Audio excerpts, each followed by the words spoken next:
সব সাধকের বড় সাধক আমার দেশের চাষা, দেশমাতার ওই মুক্তিকামী দেশের সেজে আসা। কৃষিপ্রধান এই বাংলাদেশের অপার সৌন্দর্য দেখতে আমরা গিয়েছিলাম বৈশাখ মাসের বোরো বা ইরি ধান কাটা এবং কেমন ফলন হয়েছে সেগুলো দেখতে। দর্শক দেখতে পাচ্ছেন বাম্পার ফলন হয়েছে অনেক ধান, আর সেজন্য কৃষকের মুখে চমৎকার হাসি। অনেক ধান কাটা হয়ে গিয়েছে, কিছু কাটার বাকি আছে। এই মাঠ শুধু মানুষকে নয়, এই মাঠ পশু পাখি তাদের জন্য খাবারের যোগানদাতা হয়ে কাজ করে। এই চমৎকার মাঠ, বাংলার মাঠ আমি দেখিয়াছি।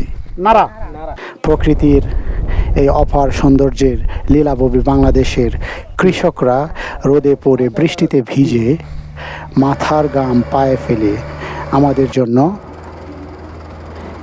জন্য ফসল উৎপাদন করে।